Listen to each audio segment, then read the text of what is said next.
大家好，我是爱信维修师，欢迎大家来到手机维修教程课堂。那么今天我们简单的介绍一下手机的基本元件之一电感。电感从结构上划分，其中之一是绕线电感。绕线电感是用气泡线绕在骨架上做成的，根据不同的骨架材料、不同的杂数而有不同的电感量。层叠电感是用磁性材料采用多重生产技术制成的无绕线电感，它采用铁氧体高浆或陶制层以及导电高浆交替层叠，并采用烧结工艺形成整体单片结构，有封闭的磁回路，所以有磁屏蔽作用。层叠电感具有较高的可靠性，因为有良好的磁屏蔽性，又无电感器之间的交叉耦合，所以可以实现较高的安装密度。薄膜电感是在陶瓷基片上用精密薄膜采用多层工艺技术制成，具有高精度、机身电容极小等特点。以上是电感的电路符号，注意与电阻符号进行区分。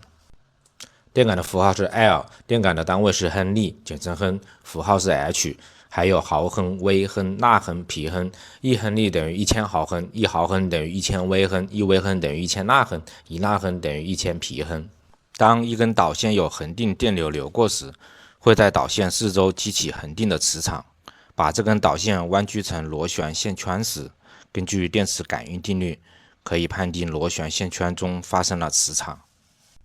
电感有两个特性，其中之一是感抗特性。当交流电想通过电感时，电感对交流电有阻碍作用，这个阻碍就叫做感抗，因此交流电无法通过电感，但是直流电可以。因此，通直隔交的特性就是电感的第二个特性。我们将电感比喻成水车，当开启闸门放水的时候，由于惯性和阻力的存在，水车开始迟缓的转动，过了一段时间后才会和水流构成稳定的均衡。当我们将闸门关掉后，水会逐渐减少，水车并不能快速的和水建立新的均衡，它还会依据之前的速率持续旋转一段时间。如果这个时候水流突然反方向流动，水车依据惯性并不会立刻改变方向，而是会对水流造成一定的阻碍，这个阻碍其实就是感抗。交流电的频率是50到60赫兹，差不多每秒改变方向要改变100次，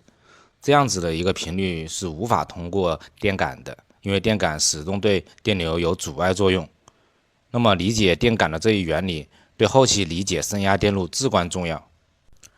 电感在电路中的主要作用有滤波、震荡、抗干扰以及升压。滤波电感和电容一起组成 LC 滤波电路，将直流电中的交流干扰信号进行过滤。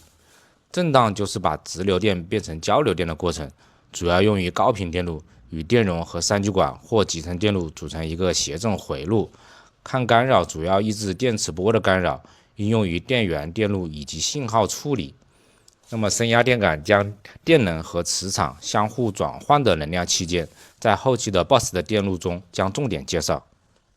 手机的基本元件就介绍完了，在后期的电路讲解中，将对这些元件的具体作用进行详细的讲解。下一个视频我们将介绍手机的半导体器件，希望大家多多支持点赞，谢谢大家。